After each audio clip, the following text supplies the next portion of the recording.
para os próximos vídeos a gente vai explicando mais e vai ser feito um vídeo explicativo sobre como é o processo para auxiliar na arrecadação de alimentos ou, de forma diferente, ajudar o processo das marmitas que a casa faz.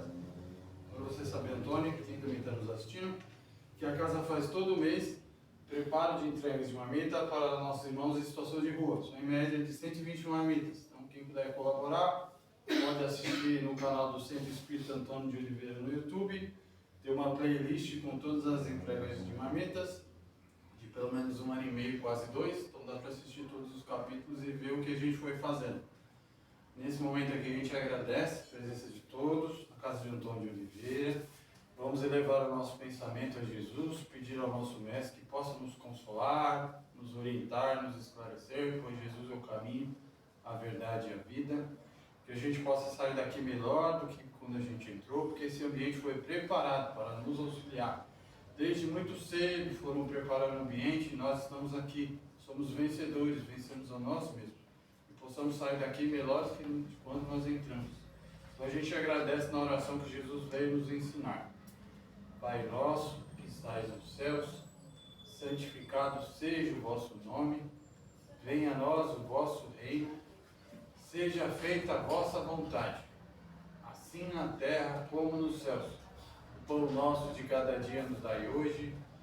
Perdoai as nossas ofensas, assim como nós devemos perdoar os nossos ofensores.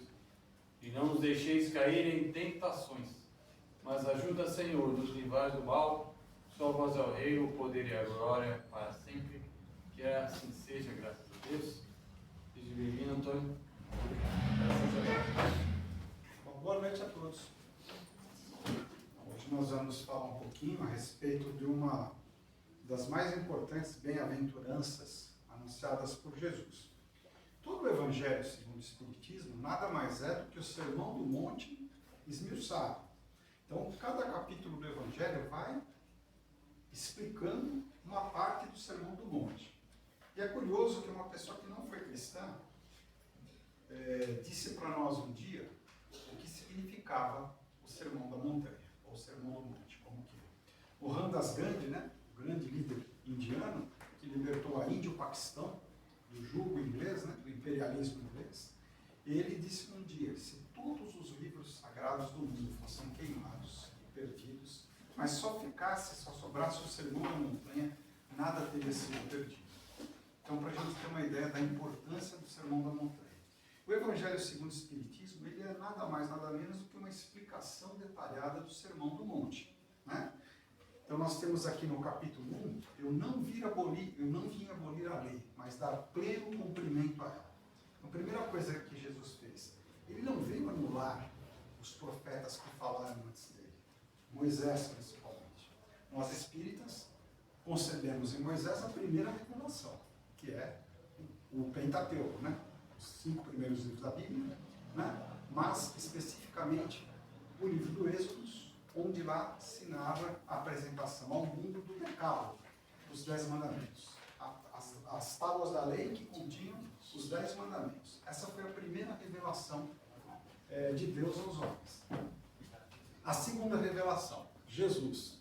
Porque Jesus veio nos explicar detalhadamente o que significavam aqueles mandamentos. Porque a gente não tinha entendimento suficiente para compreendê-los.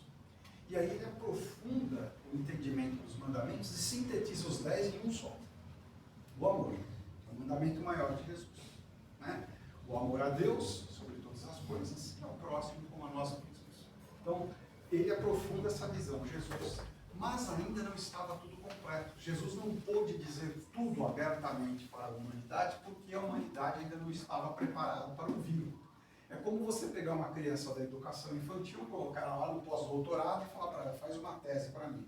A criança vai olhar para você e vai falar, desculpa, não sei nem o que é tese, né? Então, é mais ou menos isso. Então, Jesus não podia abrir o verbo.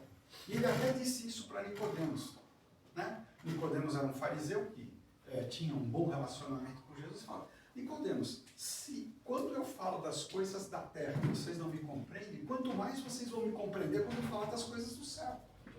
Então, opa, muito obrigado, com certeza, obrigado. Então, quanto mais eu falar para vocês das coisas da terra e vocês não entenderem, posso também dizer a respeito das coisas do céu.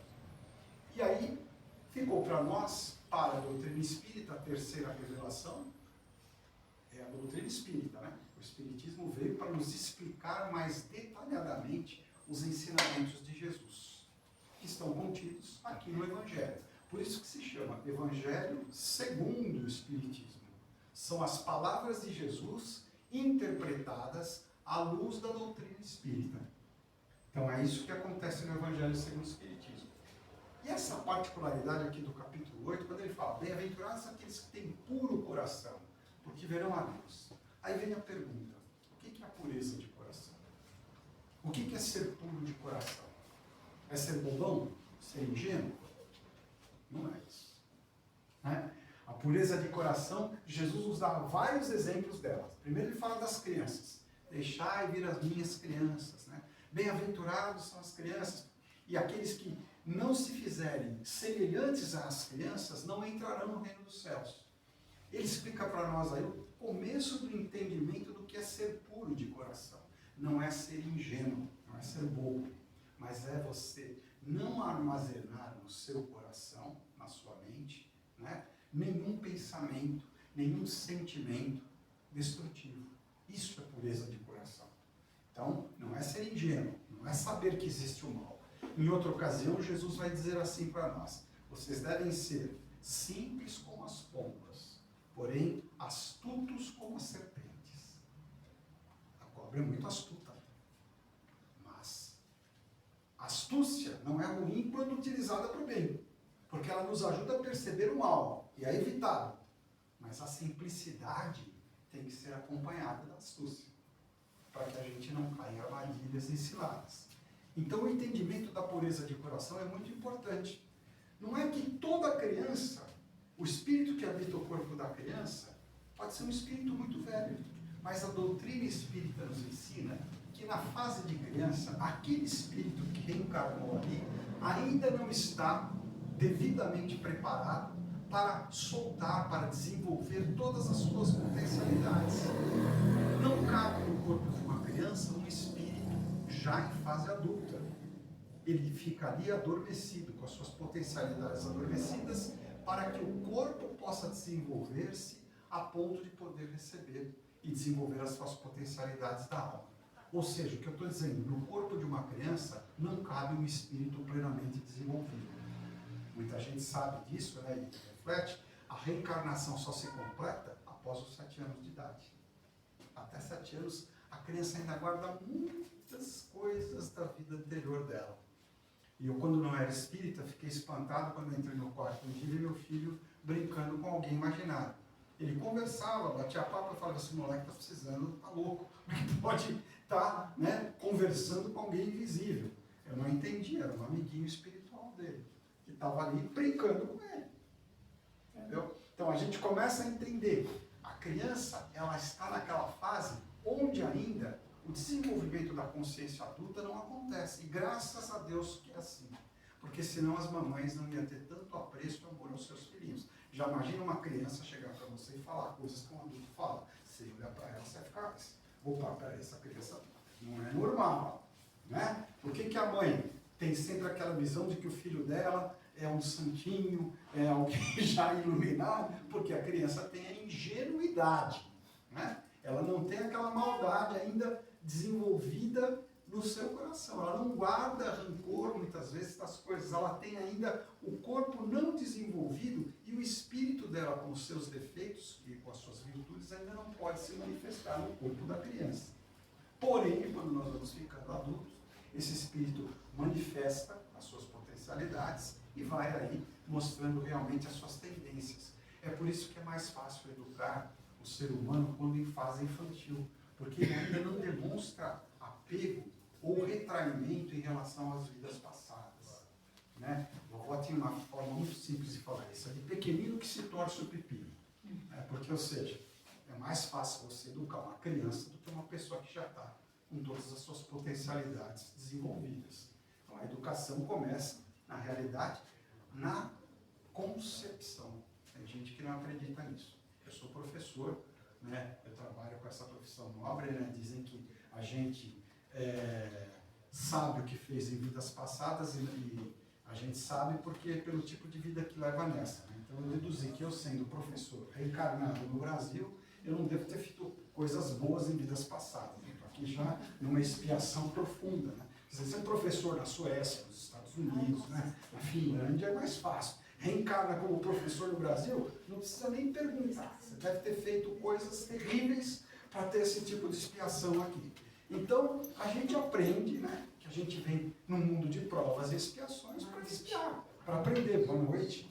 E esse aprendizado é feito, calcado na paciência, que o educador tem que ter. Então, a criança ela remete para nós aquele exemplo de pureza que a gente vai perdendo à medida que fica adulto, né? Mas veja bem, mesmo sendo adulto, você pode manter a pureza, porque a pureza não é o desconhecimento da maldade, mas é não deixar-se contaminar por ela.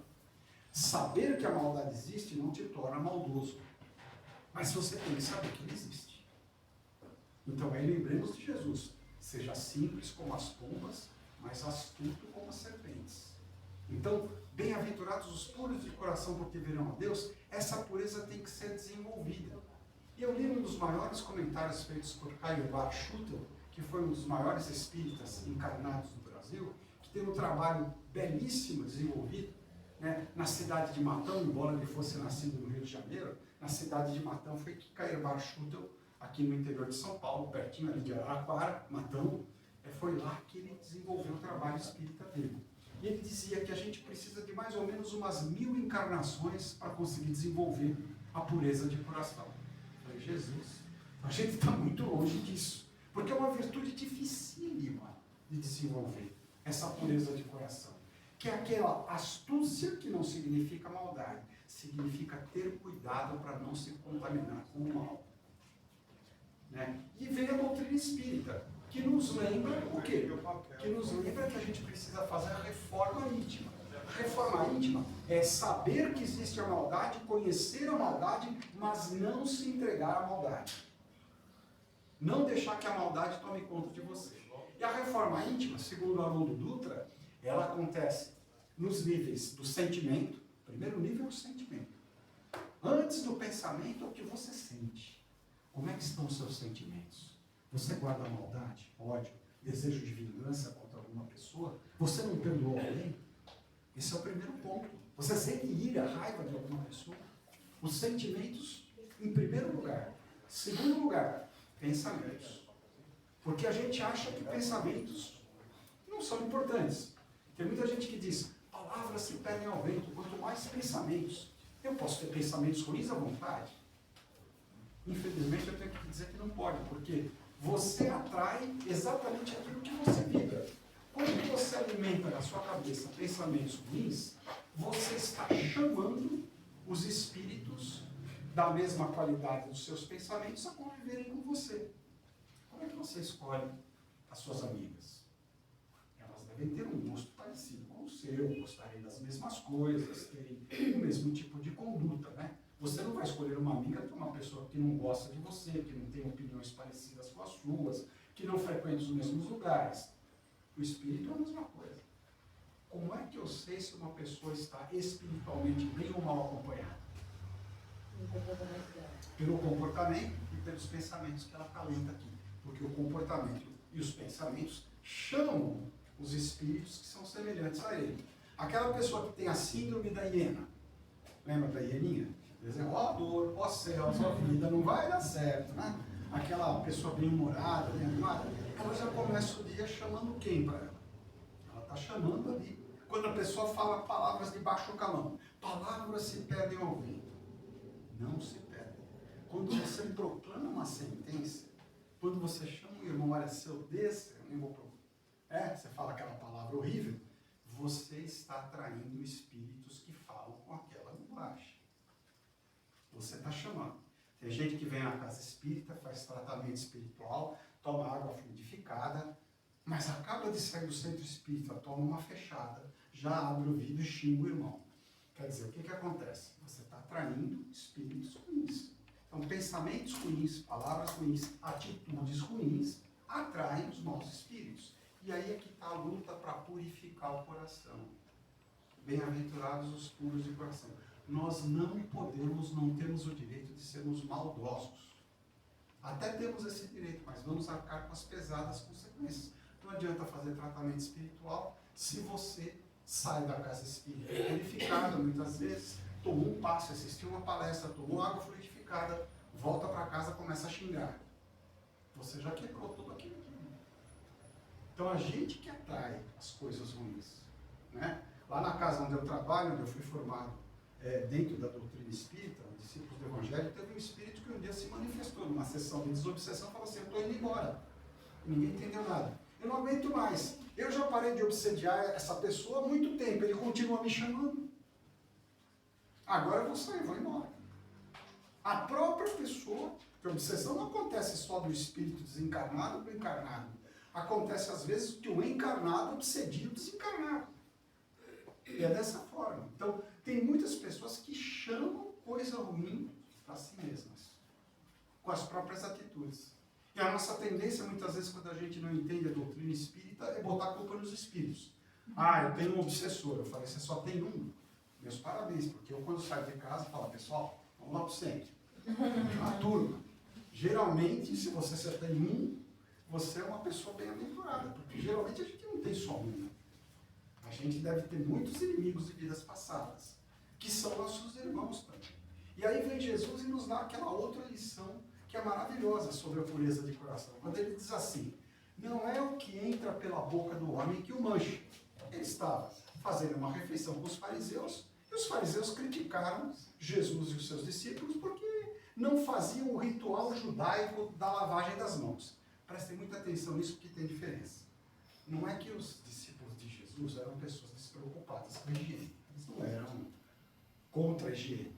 Mas o sentido que aquele pequeno gesto que o judeu tem de jogar um pouquinho de água na mão e secar uma toalhinha antes de comer, não é para lavar as mãos, é para lavar, teoricamente, toda pessoa, todo ser espiritual. É um ritual que o judeu tem. Ele tem uma jarra de água, uma bacia ali, e antes de tomar refeição é hábito você jogar água sobre as mãos. Eu sei que eu sou descendente de judeu. Então, não é lavar as mãos, fazer sepsia das mãos, jogar lá um sabonete bactericida, não é isso. E aí, os judeus, observando que os discípulos de Jesus não respeitavam esse ritual de purificação do espírito, criticaram. Aí Jesus fala: olha, não é o que entra pela boca que mancha o homem, mas sim o que procede do seu coração. Porque aquilo que a gente guarda no coração, né, que realmente nos contamina. A maldade que existe no mundo, antes dela estar no mundo, ela está dentro do coração de cada um de nós. Vou repetir. A maldade que existe no mundo, antes dela estar no mundo, ela está dentro do coração do homem. Por isso que a doutrina espírita prega a reforma íntima. Não adianta você lavar o carro por fora e deixar ele sujo por dentro. Não adianta você ser que nem a sepultura. Bonitinha por fora, lavada, pintada, cheia de flores, por dentro toda repleta de podridão. Por quê? Porque nós revelamos nos nossos pensamentos, nas nossas palavras, nas nossas ações, quem realmente nós somos. A gente revela. Ninguém consegue se esconder o tempo todo. A gente percebe quem é uma pessoa pelo que ela pensa, pelo que ela fala, pelo que ela faz, pelo que ela guarda no coração. Então, a gente nunca vai reformar o mundo se não reformarmos primeiro o nosso coração. Ah, eu gostaria tanto de modificar o mundo. Você quer modificar o mundo? Modifica primeiro você. Você já mudou? Você é para os outros aquilo que você gostaria de ser. Você é para o seu irmão, para a sua irmã, para as pessoas com as quais você convive, generoso e bondoso? Ou a gente só critica as pessoas, mas não tem uma atitude de coerência com a gente mesmo? Eu gostaria que o Brasil fosse um país que tivesse menos corrupção. Você pratica corrupção? Buzina em frente de hospital, passa farol vermelho, sonega imposto. Então só são os políticos que são corruptos. Né? Outro dia um programa de televisão fez um teste lá, deixou vários relógios ali perto da Praça da Sé, expostos, sem ninguém tomar conta. Tinha gente que passava, olhava e não pegava, mas muita gente ia lá. sem saber de quem que é. Não é? Então, a corrupção, ela não está só numa determinada classe. Muitas vezes a gente está dentro dessa corrupção. A gente fala, mas a gente não tem a mesma coerência. Né? Então, precisamos buscar esta coerência, né, entre aquilo que a gente apregou e aquilo que a gente faz. É um processo fácil? Não. Ninguém consegue se purificar em uma encarnação. Acabei de falar de Cairo Schutter. Para a gente adquirir pureza de coração, são muitas encarnações. E a pureza de coração, repito, está em saber e conhecer o que é mal e não optar em fazê-lo. Eu conheço o mal, mas eu não pratico o mal. Nem mesmo contra os meus inimigos. Porque no próprio Sermão do Monte, Jesus nos lembra o quê? Que o inimigo também é nosso irmão. Que o obsessor é nosso irmão. Ninguém sofre obsessão de graça. Todo mundo que tem um processo obsessivo tem que lembrar do seguinte: se eu estou passando por uma obsessão, é porque eu fiz alguma coisa de errada contra esse obsessor. E ele está vindo cobrar as contas de mim. Então, em primeiro lugar, o obsessor também é seu irmão, contra o qual você fez alguma coisa. Porque a justiça divina não permite nenhum processo obsessivo se você não tiver dívidas a acertar com esse irmão obsessor. Por isso que Jesus falava, antes de você fazer a sua oferenda, lá no altar do templo, se você lembrar que tem alguma coisa contra o seu irmão, vai primeiro pedir desculpas para ele, para depois você fazer a sua oferenda. Porque não dá para a gente ser verdadeiramente cristão, principalmente espírita cristão, se tem raiva do obsessor. O obsessor é nosso irmão. E às vezes, muitas vezes, aliás, ele serve para a gente se purificar ainda mais, para a gente ser melhor. Olha Edivaldo Franco, que recentemente desencarnou. No filme que ele fez, maravilhoso, ele tinha um obsessor muito forte, de vidas passadas, que quase o fez cometer suicídio. Ele só se livrou desse obsessor em que dia? Foi fazendo exorcismo, como pregam alguns dos nossos irmãos? Foi maldizendo o obsessor? Não. Ele nunca xingava, nunca entrava em choque com o obsessor. O que ele fez? Praticou a caridade. Porque um dia deixaram na porta da Mansão do Caminho, que eu tive o prazer de conhecer pessoalmente, eu visitei Salvador e fui lá ver o Divaldo de perto. Eu tenho uma admiração profunda por ele. E fui conhecer. E na porta da Mansão do Caminho, um dia, foi deixada uma criança. E o tio Nilson, que era o colaborador dele, falou assim: Divaldo, a gente já tem mais de 3.000 crianças aqui. Não cabe mais nenhuma. Ele falou: mas eu vou pegar essa daqui. Essa eu quero. É uma menina que foi abandonada na porta da Mansão do Caminho. Naquele dia, quando ele pegou a menina, ele já sabia quem era aquela menina reencarnada. E aí o espírito obsessor dele, também chamado de Máscara de Ferro, chegou para ele: Divaldo, você sabe quem é essa menina que você tirou da rua e que você acolheu, que você adotou?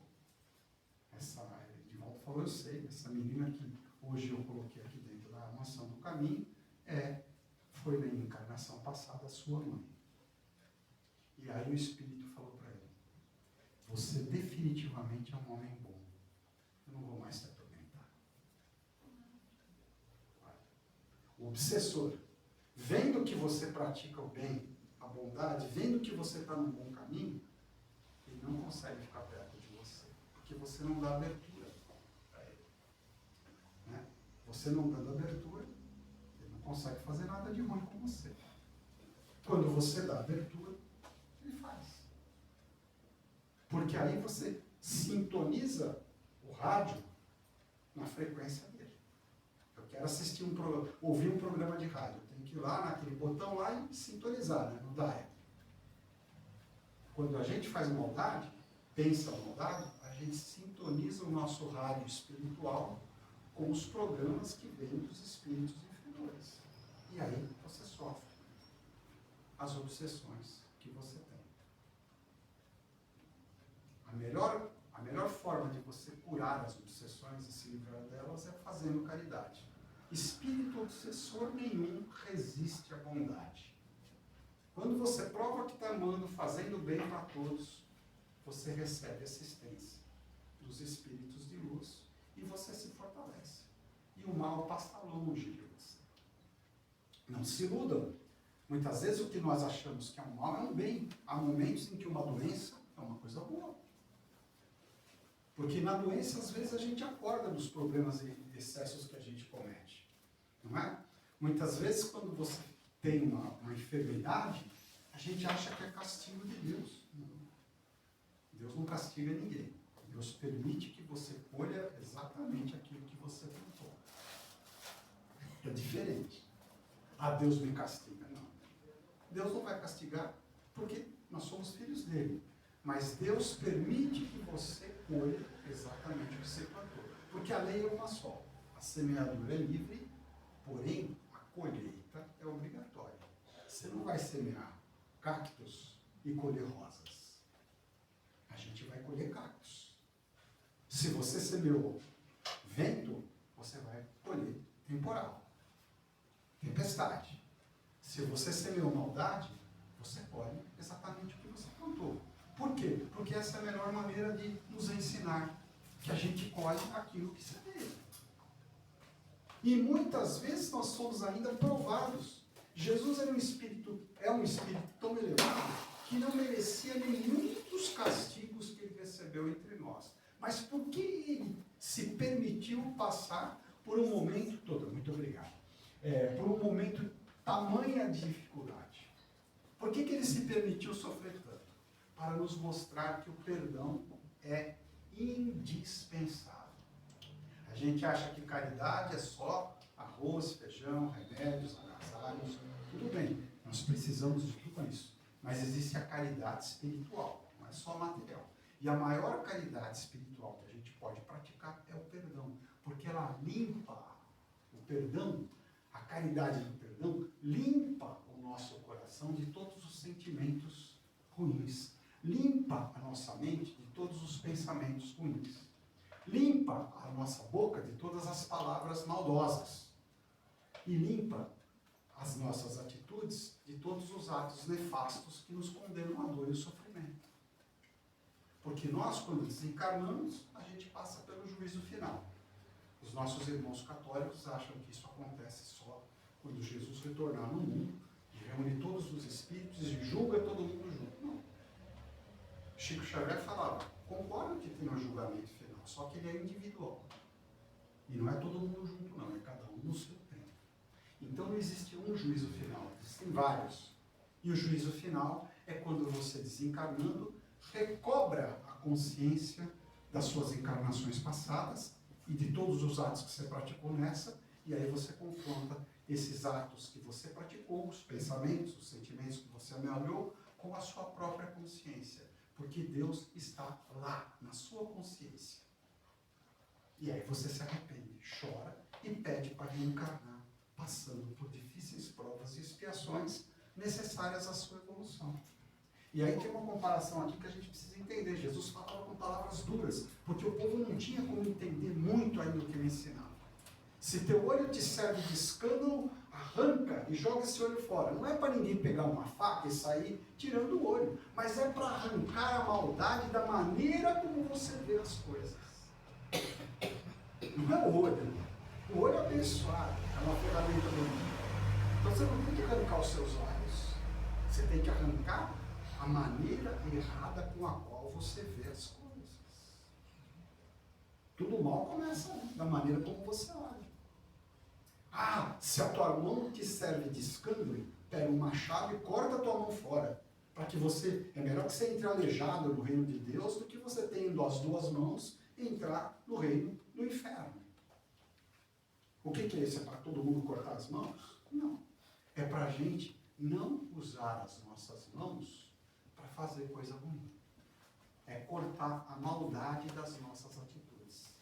Não a mão.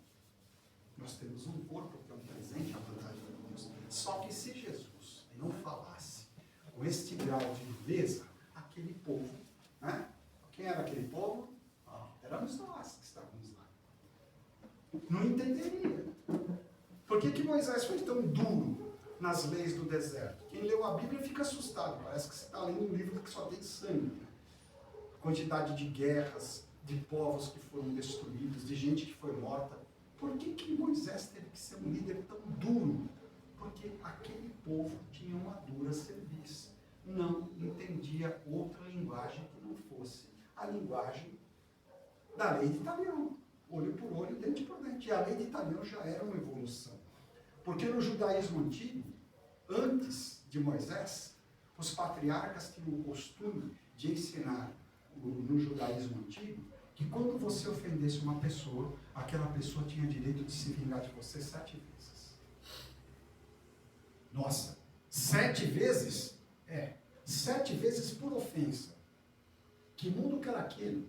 Se você fizesse uma coisa errada com uma pessoa, você dava o direito a ela de fazer 7 coisas erradas para você.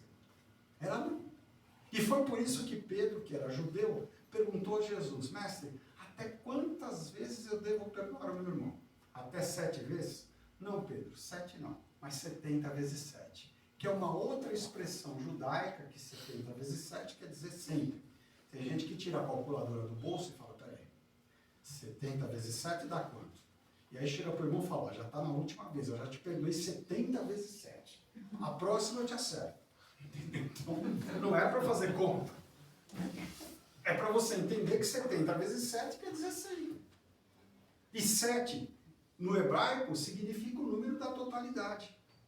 A semana tem 7 dias. Para os judeus, 7 significa o todo. É o número mais místico do judaísmo, é o 7. Por isso que Pedro perguntou: 7 vezes eu devo perdoar o meu irmão? Porque o 7 tem um significado muito forte no judaísmo. E aí Jesus usa outra expressão, também judaica, porque Jesus era judeu, que diz o seguinte: 70 vezes 7, que dá a noção infinita. E prova que Jesus quis dizer isso. A prova é a reencarnação. Vocês acharam na literatura espírita algum trecho da obra codificada por Allan Kardec que dissesse quantas encarnações cada um de nós tem direito? Porque reencarnação é sinônimo de perdão. E você vai reencarnar quantas vezes forem necessárias para você desenvolver a pureza de coração. Os espíritos que forem mais rápido, ou seja, que aprenderam a manter o coração puro, vão reencarnar menos. Aqueles que insistirem na prática do mal vão ter que reencarnar mais vezes. E esse é a lei universal. Por quê? Porque nenhum de nós vai se perder no fogo eterno do inferno. Isso não existe. João, capítulo 6 do Evangelho de João. Não perderei nenhuma das minhas ovelhas. Todos nós vamos nos salvar? Sim, vamos. Em tempos diferentes. Aqueles que ouvirem mais a palavra e colocarem em prática, se salvarão mais rapidamente. Aqueles que demorarem mais a entender a lei do amor, vão ficar mais tempo aqui na Terra. Ou em outros planetas. Porque a Terra também está em transição. Ela está passando de um mundo de provas e expiações para um mundo de regeneração. Então, a pureza de coração é um dos atributos de aprofundamento da lei de Deus, da lei do amor. Eu tenho que amar ao próximo como a mim mesmo. Eu me amo. Ou eu brigo com o espelho todo dia de manhã cedo. Tem gente que olha para o espelho e já fica com raiva. Ou seja, eu queria tanto ser mais bonito do que eu sou. A beleza do corpo físico é efêmera, ela acaba. O corpo vai voltar para a terra. O que permanece é o espírito, que é imortal. A gente não leva nada daqui. Caixão não tem gaveta. Mortalha não tem bolso. Vai ficar tudo ali. E o que a gente leva? A bondade que tem no coração. Esse é o trabalho. Isso lá, para Deus, maravilhoso. Estão reprisando uma novela que eu acho fantástica, que é uma grande lição para nós. Vocês já devem ter assistido A Viagem, né? De Vani Ribeiro, que é uma grande novela, porque mostra princípios da doutrina espírita. O doutor Alberto, que é o espírita, né? Ele faz um trabalho ali de divulgação do espiritismo que é muito bonito. É assim que tem que ser. Veja se ele fica xingando, brigando com o Alexandre, o vilão. O Alexandre também é um irmão que está desencontrado, que está fora de si, que está fazendo maldade, mas arca com as consequências do que ele planta. Ele mesmo se castiga, como nós. Não é? Ele fica nas regiões umbralinas e não consegue ascender as regiões de luz, porque ele mantém o coração dele repleto de ódio, de maldade, de desejo de vingança. E aí Deus não pode atuar. Ele chama para ele os espíritos tenebrosos que pensam como ele. Não tem um ditado que a gente cultiva aqui no mundo dos encarnados? Diga-me com quem andas e te direi quem és. Divaldo Franco invertia esse ditado. Ele falava, diga-me quem és e eu vou te dizer com quem você está andando. Porque se eu sou uma pessoa magra, penso besteira o tempo todo, guardo ódio e revolta no coração, eu não preciso nem ser médium para perceber que você está mal acompanhado, ou mal acompanhado. Porque eu vou o tempo todo, pelo que você fala, pelo que você faz, eu já sei com quem que você anda. Né? Então, fazer tratamento espiritual ajuda, mas se você não mudar a sua conduta, não muda nada. Outro exemplo de aprofundamento do Sermão do Monte, não matar. Todo mundo acha que não matar significa não pegar um revólver, nem uma faca, nem uma arma e enfiar no irmão. Isso é não matar. Será que é só isso? Jesus fala que não. Toda vez que você se irrita com o seu irmão, que você fala palavras maldosas contra ele, que você toma atitudes infelizes contra o seu irmão, mesmo que você o deixe vivo, você está matando. Não matar não é só não tirar a vida do corpo físico. Toda vez que você age com maldade contra o seu irmão, seja ela qual for, você está matando. Então, não matar não significa só não tirar a vida do corpo físico. Esse é um aprofundamento, não é? Então, precisamos entender os mandamentos. O que é não matar? O que é amar a Deus sobre todas as coisas? É você ver Deus na pessoa de todos os teus irmãos, especialmente aqueles que são mais necessitados. Porque está lá no Evangelho. Qual é o julgamento final? Vai perguntar se você é espírita, católico, budista, protestante, praticante do candomblé? Deus não vai te perguntar isso. O julgamento é um só. Eu tive fome e vocês me deram de comer. Eu tive sede, vocês me deram de beber. Eu fui peregrino e vocês me receberam. Estive nu e vocês me vestiram. Fiquei doente e fui preso e vocês foram me visitar. Mas, mestre, quando é que nós fizemos isso? Todas as vezes que você fez isso a um dos irmãos mais necessitados, vocês fizeram para mim. Porque Deus se manifesta no rosto, no coração de todos os seus filhos. Principalmente aqueles menos afortunados que visitam o nosso planeta. E o infortúnio não é só material. Está cheio de gente infeliz e cheio de dinheiro. Está cheio. Todo mundo acha que a pior desgraça que pode nos acontecer é faltar o luxo, o conforto. A riqueza é uma prova mais difícil do que a pobreza. Prova que você está falando é verdade. Os maiores índices de suicídio do planeta, e nós vamos entrar em setembro, que é o mês dedicado a essa reflexão, acontecem nos países que estão cheios de dinheiro. Finlândia, Suécia, Noruega, Áustria, Coreia do Sul, países muito evoluídos. Mas se dinheiro traz felicidade, por que aqueles que têm estão se matando? Por que os consultórios psiquiátricos estão cheios? Por que a ansiedade hoje no Brasil ataca mais de 25% da população economicamente ativa?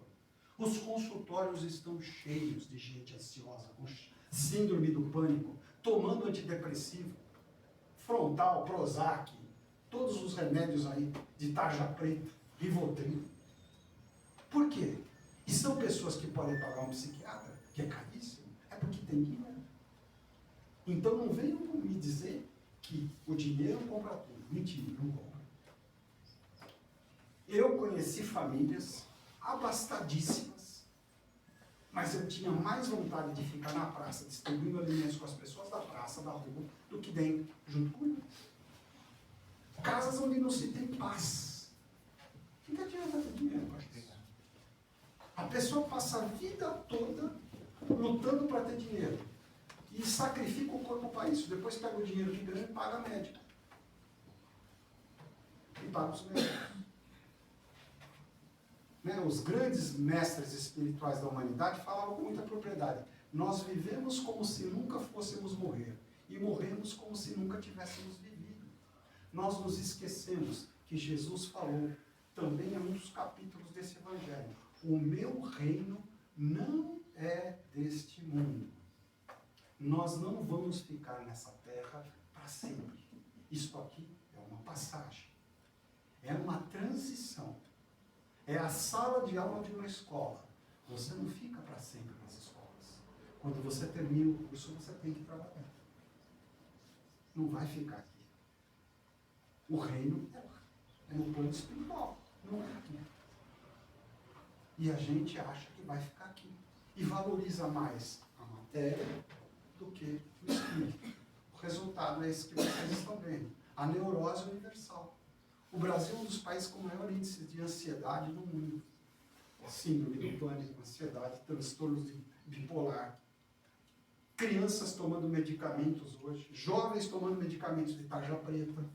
Por quê? Porque tiraram Deus do seu lugar. Ou cultivam outro Deus. Né? O Deus da civilização moderna é o dinheiro. É o poder material. É a falsa sensação de felicidade que você vê estampada aí nas redes sociais. Todo mundo tira foto querendo demonstrar que tem uma família perfeita e feliz. Tudo máscara. Tudo máscara. Porque na realidade, por detrás daquelas fotos bonitas, tem muita tristeza, muita gente doente, muitas pessoas infelizes. Porque a verdadeira felicidade, ela vem de um espírito, de uma alma tranquila. Todo mundo faz academia, tem que fazer, senão o corpo físico deteriora mais rápido. Mas quem faz academia para o espírito? Quem faz academia para sanitizar o espírito, para fazer com que o espírito evolua? A academia do espírito é a oração, é a caridade, é a bondade, é a instrução. Cuidar só do corpo vai dar problema. Precisa cuidar da alma. Precisa cuidar do espírito. E o tratamento para a alma e para o espírito é a caridade. Curiosamente, quando eu recebi o convite para estar hoje aqui, me veio nas mãos, através das mesmas redes sociais, um texto que eu achei lindíssimo. Estava ouvindo um vídeo, né? E aí eu até fotografei para trazer para vocês. Um dos poemas mais lindos, uma das orações mais lindas que eu já vi. Chama-se, a oração se chama assim: a miséria julgará o mundo. Está aqui, ó. É a miséria que irá julgar os destinos da terra. É a miséria que irá julgar os destinos da terra inteira. É ela também que nos julgará quando comparecermos diante de Deus. Nessa hora, o Senhor dirá a cada um de nós: eu tive fome, eu tive frio. Onde quer que tenhas vivido, os que tinham fome, os que tinham frio na terra inteira, era eu que estava neles. Na verdade, sem piedade para com o próximo, não passamos de hipócritas, porque em cada irmão que sofre e chora, está a face de Deus. Que coisa linda. A oração de Abbé Pierre, ela é usada em muitas reuniões espíritas. Né? Muitas pessoas que vão fazer as reuniões espíritas de meditação do Evangelho usam essa oração. Então, qual é o nosso dever? A multidão de pecados, nos diz o apóstolo Pedro. A caridade apaga uma multidão de pecados. Não é a rede social em si, não é o celular. Você pode usar isso aqui para o bem, mas também pode usar para o mal. Tem sites especializados em ensinar as pessoas a praticarem suicídio. Crianças, adolescentes que estão aprendendo como se matar. Porque a vida perdeu o sentido. Quantas crianças, vocês pensam que os índices de suicídio estão com as pessoas idosas? A maioria são jovens, ou pessoas ainda economicamente ativas. Não são os idosos e pobres que se matam, não. São exatamente os jovens de boa condição financeira. Né? A gente tem que... Isso é um sinal que Deus está nos dando, que nós precisamos modificar a nossa maneira de educarmos as pessoas. Principalmente os nossos filhos, aqueles que estão mais próximos de nós. Eu ensino valores para o meu filho, eu sou um bom exemplo para eles, ou eu sou aquele pai que chega em casa e toma o celular. Fichas 1 e 2. Toma o celular porque eu não quero te dar atenção. Essa criança pega isso daqui, entra em tudo que é rede social que não presta, aprende tudo que é tipo de maldade. E nós, o que fazemos? Lavamos as mãos? Pôncio Pilatos? Não tenho culpa? A juventude é assim mesmo hoje? Não pode, né? Não pode. A gente tem que ter uma posição mais clara. A gente tem que ter amor à própria vida. E nós somos cheios de imperfeições, mas precisamos manter a coerência. Se eu sou imperfeito, como é que eu vou julgar o meu irmão? Nem Jesus julgou a pecadora. Né? No célebre episódio da mulher adúltera, ele não fez nenhum julgamento. Ele perdoou. E nós temos o direito de julgar alguém? O que a gente escuta nas mesas de atendimento aos irmãos desencarnados? Irmão, geralmente o mediador fala, eu não estou aqui para te julgar, eu estou aqui para te elevar, para ajudar você a sair da situação difícil que você está. Porque nem Jesus, que podia, julgou os seus irmãos. Jesus sempre foi perdão, porque todos nós recebemos de Deus o perdão, reencarnamos. Como é que eu, que sou reencarnado, fui perdoada por Deus, agora nego o perdão ao meu irmão? Não posso. Eu tenho que ter coerência. Se eu fui perdoado por Deus, eu tenho o dever e a obrigação de perdoar o meu irmão. E o Pai Nosso é uma oração que, se você não prestar atenção no que você reza, você está assinando a sua condenação. A gente assina a própria condenação quando reza o Pai Nosso. Perdoa as minhas dívidas, como eu perdoo os meus devedores. Eu perdoo os meus devedores. Eu sou rancoroso, eu guardo rancor. Se eu não perdoo, eu também vou ser perdoado. E o perdão não significa que aquele que eu perdoei não vai arcar com as consequências dos erros que cometeu. Mas eu não vou julgá-lo e nem vou me vingar dele. Porque a justiça só pode ser exercida na sua plenitude pelo único juiz perfeito e justo que existe. Chama-se Deus. Esse é juiz. Por quê? Porque ele não erra. Ele é perfeito. E o juiz tem que ser perfeito. Eu não posso ser juiz se eu sou cheio de imperfeições. Repleto de imperfeições. Só Deus pode julgar. Só Deus tem o direito de tirar a vida e de concedê-la. Eu não tenho esse direito. Ninguém tem. A gente precisa ter essa coerência. E buscar no perdão as razões para o reequilíbrio da nossa vida. Lá na região do umbral, quando o André Luiz esteve lá por 8 anos, a gente viu o nosso lar, né? Quando é que André Luiz foi socorrido? Pediu ajuda, né? Quando ele pediu ajuda de coração, né? Ele deu aquele grito e falou, olha, não aguento mais sofrer. E aí, nesse momento, quando ele de coração faz essa prece, imediatamente se abre o céu e vem o resgate. Quando é que o Alexandre, na novela Viagem, vai receber ajuda? Quando ele entender que, ao fazer mal para o irmão dele, ele está fazendo mal para ele mesmo. 3 e 4 azul.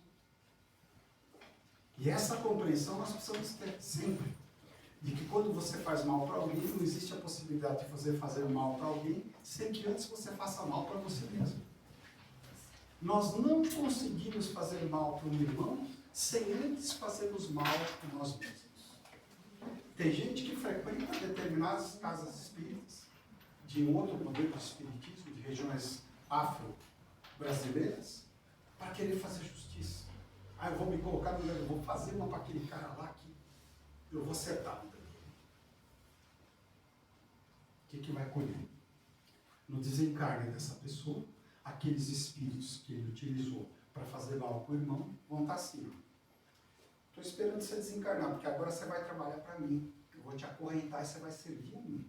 Eu não te servi? Você pediu para eu matar aquele irmão, eu matei. Você pediu para roubar aquele outro, eu roubei. Agora você vai trabalhar para mim. E a pessoa fica acorrentada em existências infelizes, pagando a conta que adquiriu. Então não seja escravo dos malvados. É muito triste você ver um espírito, né, que se compromete com as trevas, pagar as suas contas. Por isso que Jesus falava, perdoa, porque quem perdoa se liberta. recebe a mesma graça de Deus. Purifica teu coração de todo ódio. Tem um filme que eu fiquei encantado de guerra, onde um soldado norte-americano, dos Estados Unidos, isso é um caso verídico, o filme foi inspirado na vida real. Ele era evangélico. E ele foi para o exército americano na Segunda Guerra Mundial, mas falou para o comandante dele: eu não pego em armas, não vou atirar contra os meus irmãos. Eles são alemães, mas são meus irmãos, eu não atiro contra ninguém. Ah, é? Então você vai ficar aqui no exército, você vai recolher os irmãos que tombarem em combate. E ele passou a vida dele dentro do exército sem dar um tiro. O que ele fazia nos campos de batalha? Ia lá e recolhia os irmãos. E ele foi importantíssimo, porque ele salvou a vida de muitas pessoas. Esse entendeu o verdadeiro mandamento de não matar. Nem sobre ordens do superior dele ele matou alguém. Essa pessoa mostrou para nós Deus. Como é que Gandhi fez a revolução na Índia? Ele usou algum armamento? Ele pegou em alguma faca, algum revólver, alguma metralhadora? Não. Ele fez pelo princípio da resistência pacífica, que se chama a lei do amor ao próximo. A gente tem que aprender que as formas violentas de conquistarem as coisas só nos acorrentam a mais sofrimento. Jesus nos lembra: quem com ferro fere, com ferro será ferido. Quando Pedro desembainha a espada, Jesus vai ser preso, e ele corta a orelha do soldado que ia prender Jesus. Jesus: Pedro, põe a sua espada na bainha. Foi lá e colocou a orelha no lugar do soldado. Porque não era para fazer violência nenhuma. A violência é de pessoas ainda não desenvolvidas. Pessoas que ainda vão sofrer muito as consequências dos seus atos infelizes. Então a gente precisa guardar no coração, no pensamento, nas palavras e nas ações e nos sentimentos o amor que Deus nos recomenda como solução para todos os males. O amor continua sendo a chave que abre todas as portas. Sem amar, nós nunca vamos ser verdadeiramente cristãos. E eu encerro a minha fala com uma célebre preleção do Chico Xavier, lá na nossa querida Uberaba, cidade muito aconchegante, gostosa. Eu adoro Uberaba. Quando eu for para lá, muitas vezes eu visito a casa onde o Chico pregava. Eu me emociono muito, porque as energias dali, né, são fora de série. A gente chega ali, parece que tem... Aquele lugar é um lugar que a gente sente a vibração dos espíritos de luz ali em volta da gente. É maravilhoso.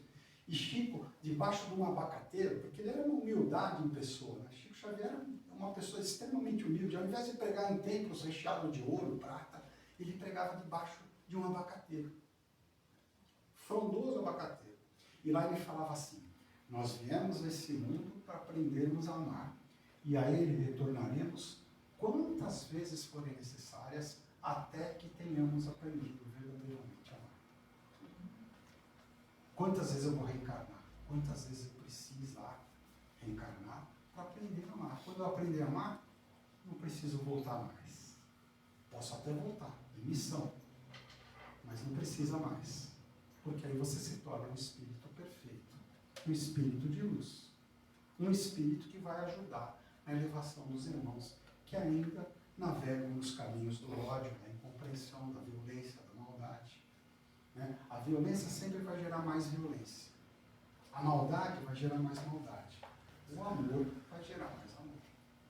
Quando a gente muda a conduta, muda o sentimento, muda o pensamento, muda as palavras, muda a ação, toda a nossa vida se transforma.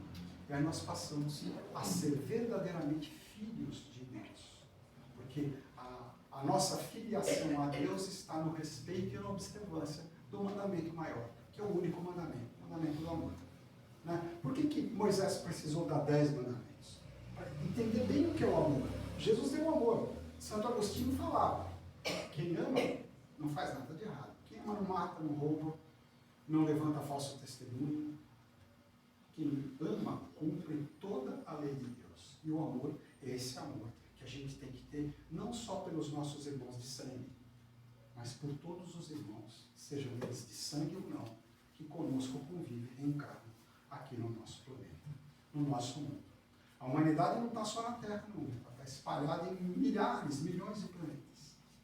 Mas cada planeta tem um nível de evolução diferente. Se a gente quer evoluir, a gente tem que aprender a amar.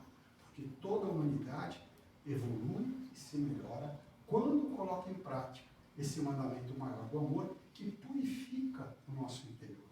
Então, bem-aventurados aqueles que têm puro coração porque verão a Deus, é isso. Quando eu aprender a amar, eu vou me relacionar diretamente, né, de uma forma muito mais direta e objetiva com Deus. Eu vou perceber que Deus é amor. Porque tudo provém, tudo que é de bom provém do amor. Nasce do amor. E se desenvolve quando encontra o terreno fértil para que o amor possa ser vivido e praticado. A gente não vai entender ainda exatamente quem é Deus. Essa é uma pergunta difícil. Quem é Deus, né? Primeira pergunta do Livro dos Espíritos. É a origem de todas as coisas, né? É a causa primeira. Todas as outras coisas criadas têm origem em Deus. Mas eu só me aproximo de Deus quando eu percebo que essa energia criadora, né, que emana de Deus, é amor. E todos nós temos no nosso DNA esse amor.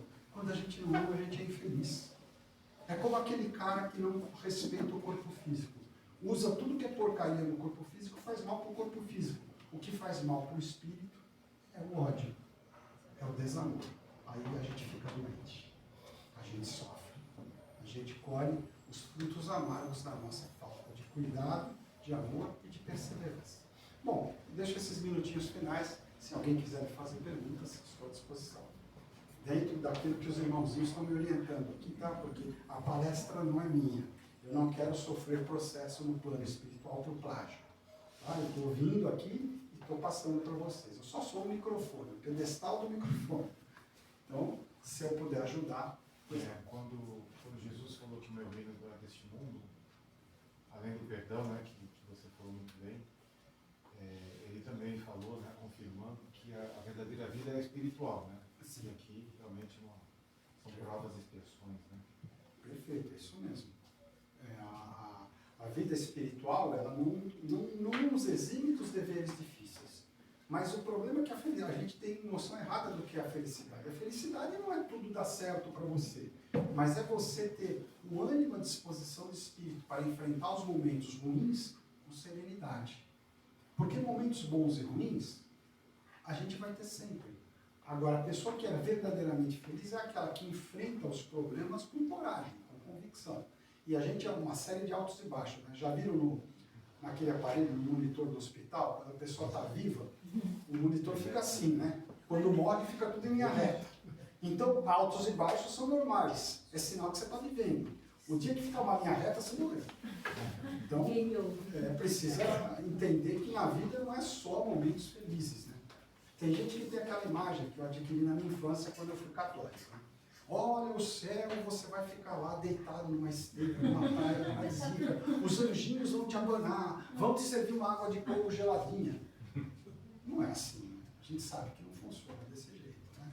Se fosse assim, né, todo mundo ia querer ir para o céu e ficar lá no céu, porque é um lugar de preguiça, de ócio, ninguém trabalha, ninguém faz nada, e os coitados dos anjos ficam lá trabalhando para te servir. Até parece que é assim.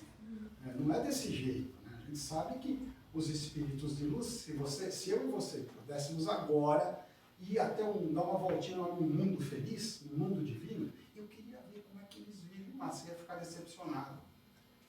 Por quê? Porque está vazio, não tem ninguém lá. Significa que ninguém chegou no mundo feliz? Não, chegaram. Mas todos que chegaram nos mundos felizes e nos mundos divinos estão trabalhando no universo inteiro para que os irmãos menos elevados se elevem.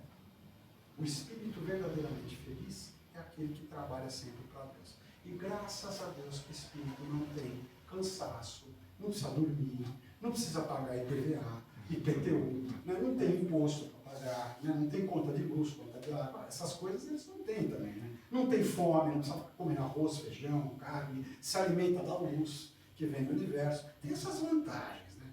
Inclusive tem uma vantagem que eu fico assim com muita inveja. Quando eles querem se transportar, os espíritos, né, eles simplesmente pensam no local e ó, para lá. E eu fico lá na 23 de maio, vocês imaginam, como eu queria ter essa propriedade agora. Não precisar de carro, né? É uma beleza, você transportar para os lugares é uma coisa maravilhosa. Mas isso, eles chegaram lá porque tiveram méritos, né?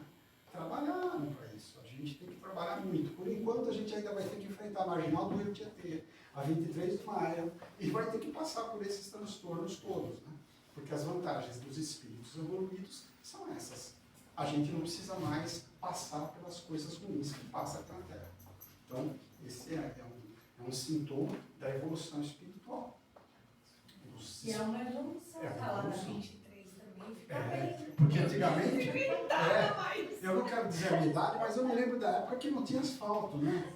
Da época que o motor do carro, o primeiro carro que eu comprei tinha 36 HP. 36 cavalos, nem uma motocicleta. Aí você andava e lá. Você imagina como era difícil você se locomover. E muitas vezes, ainda me lembro que algumas cidades do interior que eu frequentava, nem carro se tinha, você usava ainda charretes, né, movida a cavalo. Então, é a evolução. Né? A medicina não era avançada, não tinha penicilina. A penicilina foi inventada em 1929, mas até ela ser comercializada e conhecida demorou muito tempo. Não chegou para nós. Quanta gente não morria de infecção. Então a gente tem evolução, sim. Muita coisa é melhor, mas ainda temos muito que melhorar, porque ainda falta distribuir essa inteligência, esses recursos que a gente tem para todos, né?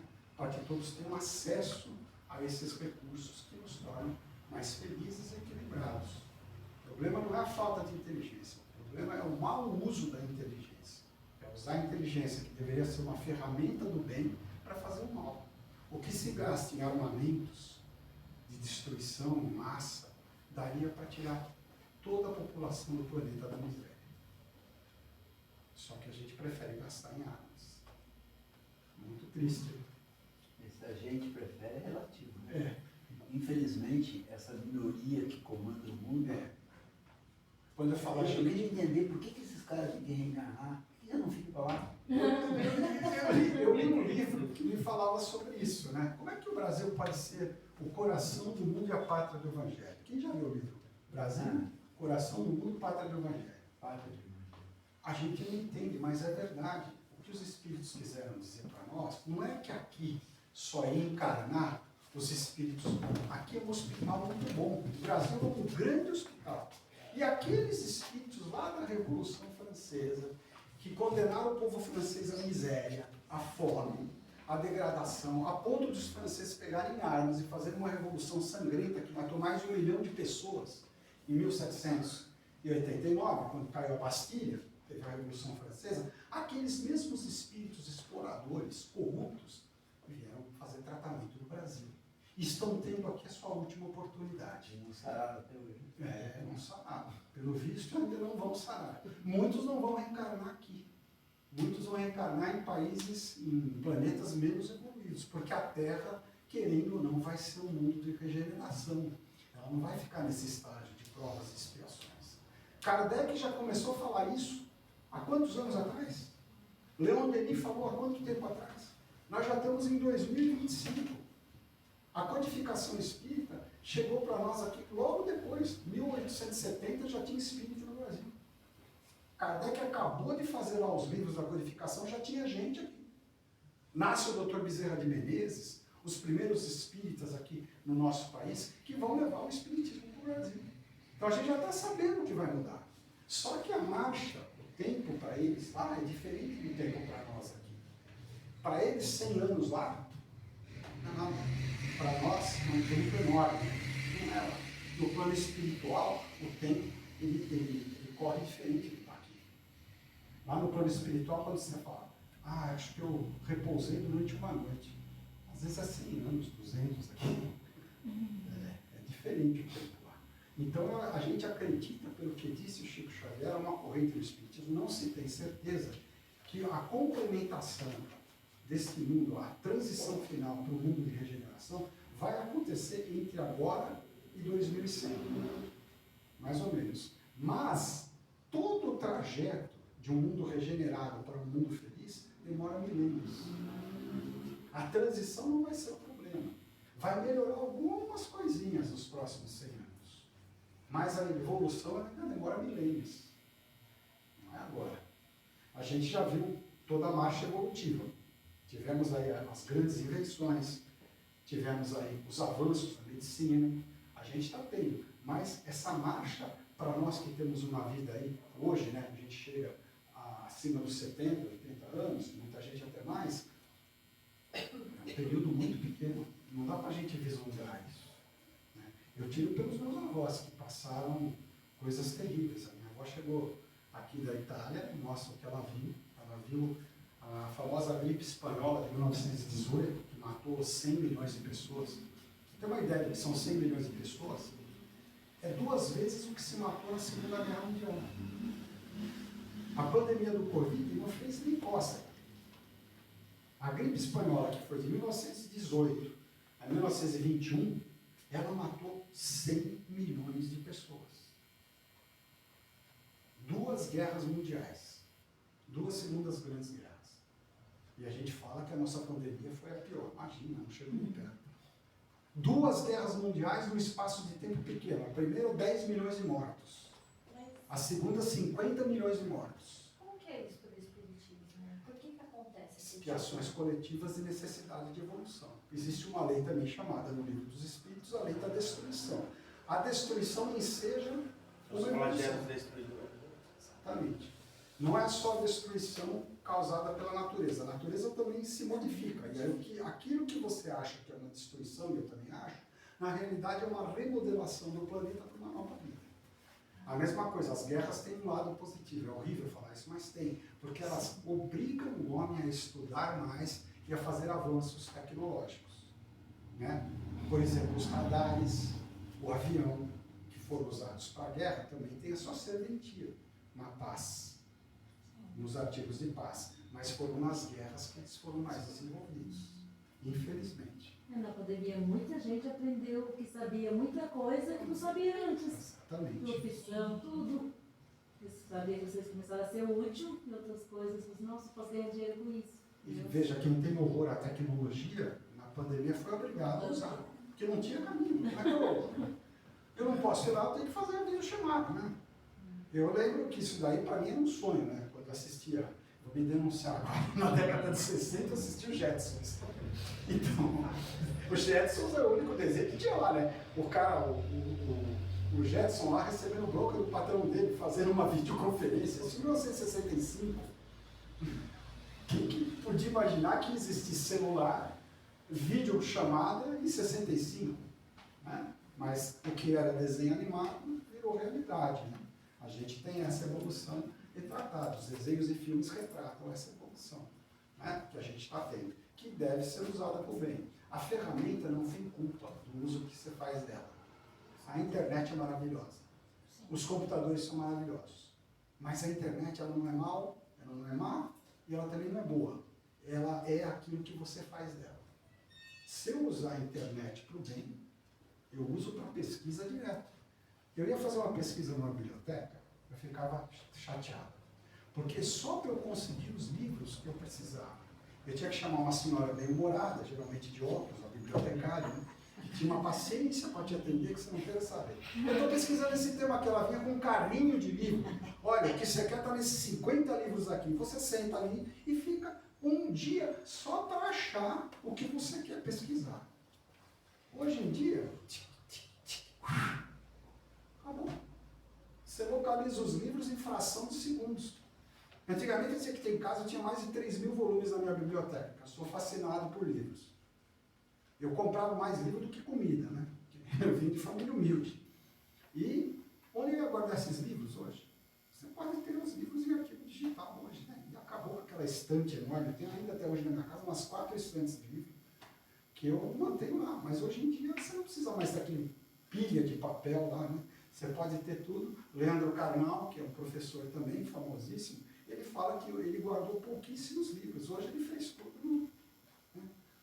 Tudo no arquivo digital, porque economiza papel, é mais ecológico, economiza e facilita o seu acesso. Procurar numa biblioteca digital é muito mais fácil do que no do livro. Eu ainda gosto do livro de papel, né? Quem não gosta de papel? Porque a vista da gente na câmera, ela também se desgasta. Então tem esse problema. E a gente... adoro. Mas uma boa notícia para quem gosta do papel. Nos países mais... Em 2000, no ano 2000, a Finlândia, que é o país mais evoluído do mundo em educação, ela trocou todos os livros de papel, inclusive das criancinhas, por tablets de acesso a arquivos digitais. Sabe o que ela fez? Isso foi no ano 2000. Em 2018, o que ela fez? Proibiu o uso de equipamentos de informática até o 9º ano do ensino fundamental. A criança na Finlândia, o adolescente, só põe a mão no computador no ensino médio. Não pode. O velho papel continua. Porque estava prejudicando, não é? O aprendizado. Exatamente, porque a tela, ela não é proativa, ela é receptiva. Você aprende a receber, não a fazer. E não é bom até os 14, 15 anos de idade que você tenha essa formação. Engraçado, para os maiores funciona melhor. Por quê? Porque você já tem uma consciência desenvolvida. A caligrafia das crianças, como é que você faz? Então, quer dizer, nem tudo, talvez o papel seja ainda indispensável para as séries iniciais. Você pode entrar com o computador um pouquinho mais para frente. E é até bom que isso aconteça. Por quê? Porque o computador, infelizmente, é mais usado para maldade do que para coisa boa. Você tem 60% da internet hoje ocupada por sites que são terríveis. Terríveis. Ensina suicídio, ensina tudo que não presta. Jogo. Né? Agora, uma boa notícia. Se tem 60% de coisa ruim, tem 40% de coisa boa. Tem muita coisa boa na internet. É só saber procurar. Eu uso, por exemplo, um Google Education, que é fantástico. Eu quero ver teses de mestrado, doutorado, teses que falam de avanços da medicina. Tem tudo isso lá. Quando que eu ia ter acesso a isso? Em 1980. Quando eu fui fazer meu primeiro curso superior, nem se falava de computador. Era tudo no braço. Os trabalhos não podiam ser entregues nem datilografado, né? Eu tive que escrever a carta de Pedro Bascaminha na mão. Eu fazia meus trabalhos de faculdade em papel ao maço, escrito à mão. Pensável, né? Se datilografasse, o professor já não gostava. Tinha que ser com a sua letra. E ainda descontavam os erros de português. Cada erro era meio ponto a menos. Tinha que, além de fazer o trabalho, escrever certo. Escrever dentro das regras ortográficas. Isso é uma evolução. A gente anseia para que essa evolução ela continue. Mas eu repito, a culpa não é do computador. Eu vou usar uma comparação. A faca é boa ou é ruim? Para eu cozinhar, como é que você cozinha sem faca? Agora, a mesma faca que eu uso para cortar alimentos, para fazer comida, eu posso usar para matar meu irmão. Então a culpa não é da faca. A faca é a culpada? Não. O computador é o culpado? Não. É o erro, o uso errado é que não pode acontecer. O automóvel, ele é útil, mas ele também pode ser uma ferramenta para matar os outros. Então eu uso o que eu faço. E também uma coisa que meus avós me ensinaram, a diferença entre o remédio e o veneno é a dose. Como é que é aquele veneno famoso? Estrequinina, que mata uma pessoa, tinha um tônico, numa porcentagem de 0,1%, num tônico que é ótimo no fígado. Na proporção de 0,1, a estrequinina faz bem no fígado. Depende de como você usa. De onde se faz o soro antiofídico? Do veneno da própria cobra. Então, é a utilização que você dá. A utilização que você faz daquilo. Tudo tem uma utilidade. O chá da folha de maracujá. Se você pegar uma folha de maracujá, verdinha, bonita, quando ela está no pé, tirar e fazer o chá, você morre. Ela tem que ser seca.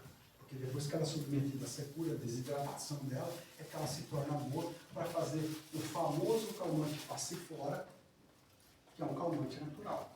Mas é a folha seca do maracujá. A folha verde, ela pode te causar uma morte. Não pode combinar a erva cidreira com antidepressivo de tarja preta. A erva cidreira potencializa o efeito do antidepressivo. Sabia disso?